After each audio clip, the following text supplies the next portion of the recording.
Redzone TV kwoli webali kubanga okyagoberera yona gyosinzira okubanga gyotulabira nga bulijjo nkwebaza kyokola kya mutawana nnyo gwatambula naffe wabula naawe atanaba kubanga osubscribinga nja kukusabakirira wansi awo olaba ekigambo subscribe kikwateko kwata kade aka notification obeere nga tomisinga nsonga yonna ebigambo bino byengenda okuwa mu binsabye nnyo mbadde saayagadde kugenda mu bino naye omukyala Honorable Joyce baagala ntwatwa ono nga ye mukyala akiikirira abantu ba Mityana district ng'omubaka omukyala mu parliament eye-11 nga nange kamwakwogera mwendi mwabo bakiikirira.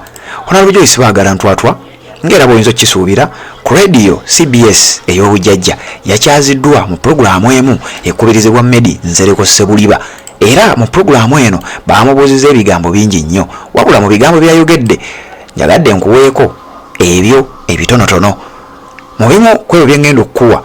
Honorable Joyce baagala yagambye yakawaŋŋamudde kaŋŋambe bwe ntyo yagambye sigenda kukyawa mpuuga olw'okuba mwe temumwagala n'ayongerezaako n'agamba nti nze bye bimuntiisatiisa ne kaadi zammwe nze sitya kyabutampa kaadi. Ebigambo bino sinze mbimwogeredde njagala obiwulire mu butambi radio CBS bwe batadde ku mitimbagano gyabwe. Uliriza, Joyce baagala yagambye sigenda kukyawa mpuuga olw'okuba mwe temumwagala ate temuntiisatiisa ekyobutampa kaadi sikitya. Uliriza, nze gye tubeere nga tweyongerayo Redzone TV kwoli bw'otanaba kubanga osubscribinga kkirira wansi awo olaba ekigambo subscribe kikwateko kwata kade aka notification obeere nga tomisinga nsonga yonna. Genda mu comment section ombuulire ensonga nga bw'oziraba osinziirawa okubeera nga ate ogoberera ebintu bino. Sooka owulize omukyala Mama Mityana akiikirira ife abantu b'Emityana ku bululu emitwalo 6,433 bwe yafuna ng'awangula Honorable Naabakoba Judith Nalule eyafuna obululu emitwalo 48322 amaanyi ag'ekibiina ekya National Unity Platform kaadi ey'ekibiina kya NUP eyamuwanguza akalulu ako akawaŋŋamudde agambye tatya kubeera nti bamubuuziza ekyokuwa kaadi n'agamba sikityamu yadde akatono lwaki simukuwa n'omwewulirira. Redzone TV kwoli webali kubanga okyagoberera. Abamu kuffe okubeera n'omukwano n'empuuga gwatandika abamu ffe tetunayingira na byabufuzi n'olwekyo essaawa zino bw'onteekako olukongoolo nti lwaki ndi mukwano gwe lwaki nteekateeka omukolo gwe tobeera mwenkanya omaze kwogera bino ate kubanga oyagala ani ababeera mukwano gwe. N'ekirala bw'obanga gw'olina obutakkanya n'omuntu tonyingiza, don't recruit me, tonyingiza mu butakkaanya bwo.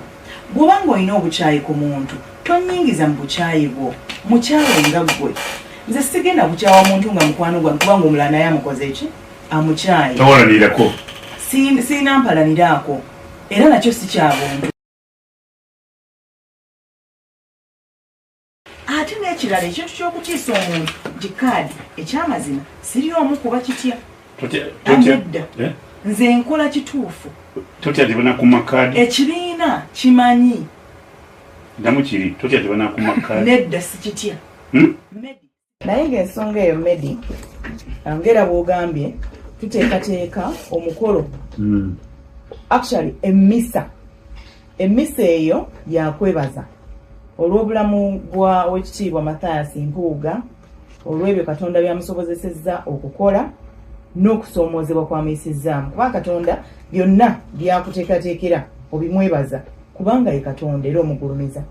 N'olwekyo emikolo gyonna gibeerako enteekateeka n'obukiiko obuteesiteesi era njagala kusinziira wano ntegeeze bannayuganda nti ndi omu kubali ku kakiiko akateesiteesi. Ensangi zino waliwo embeera y'okwekomomma omuntu n'otya ng'olinga ali mu kkomera. Omuntu nga mukwano gwo kebeera embaga Medi nkulabye ku mbaga nnyingi ng'oli omu ku bateesiteesi, nkulabye ku mikolo mingi ng'oli omu ku bateesiteesi, tekimenya mateeka. Era nga bw'ogambye ndi memba owa National Unity Platform Oweekitiibwa Mathias Mpuuga naye memba wa NUP mu kibiina mwali tavangamu ate tebamugobangamu okugyawo ng'ekibiina kiwadde kiyisizza ekiragiro nti agobeddwa. Brenda ate ne Brenda naye wa NUP bonna boyogeddeko ba NUP ekibiina mukiyise mutya kyemukoze ebyo byabwewusa kati ebyobufuzi bino birimu abantu nga baagala nnyo okukyamukiriza bannaabwe oba okunyiiza abalala kakati wagenda newabeerawo ensonga omunalaba ndooza nti ku nsonga eyo tulaka tuli ku kisenge kakati tuteekewo eriruddawa.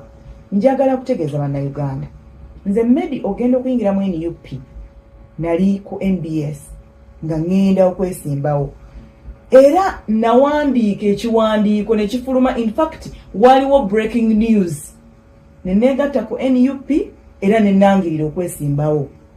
Nina eddoboozi, nsobola okwogera obulungi Oluganda ne lwatuka, eddoboozi lyange lyamwanguka, n'Oluzungu nalwo ndusobola.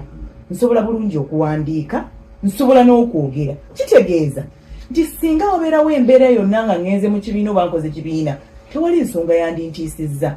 Naye n'ekirala, nsaba abantu baffe babeere bakkakkamu ku mukolo guno abali mu studio. Yes, webale kubanga okyaliko yonna gy'osinzira okubanga gy'otulabira ebigambo biwulidde. Siina nsonga lwaki mba mbyongerezaako.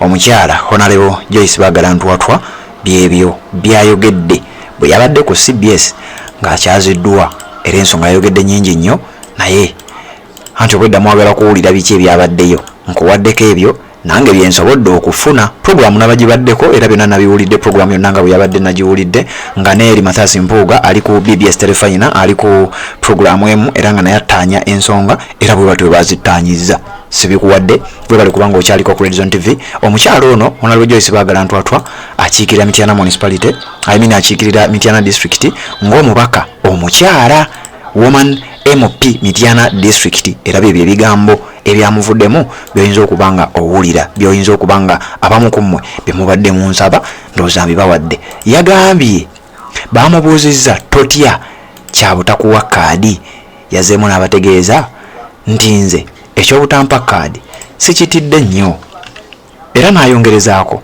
n'agamba nti saagala ate muntiisetiise nnyo n'ekya kaadi.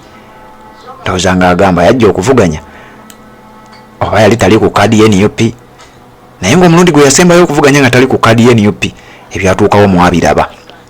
Gwali ku Red Zone TV nzize mbikunnyonnyola, naye ekisinza obukulu abaana kye basinza okwagala nti yagambye atya ku nsonga ya Mpuuga. Yakugambye sijja kukyawa Mpuuga olw'okuba abasinga obungi temumwagala. Tuwuliziganye mu updates eziddako. Nze wendi nkyakunoonyeza nkyakuweereza. Red Zone TV webali kubanga okyagoberera. Abamu ku ffe okubeera n'omukwano n'Empuuga gwatandika abamu ffe tetunayingira na byabufuzi. N'olwekyo essaawa zino bw'onteekako olukongoolo nti lwaki ndi mukwano gwe, lwaki nteekateeka omukolo gwe, tobeera mwenkanya. Omaze kwogera bino ate. Kubanga oyagala ani ababeera mukwano gwe. N'ekirala bw'obanga gw'olina obutakkanya n'omuntu, tonnyingiza, don't recruit me, tonnyingiza mu butakkaanya bwo.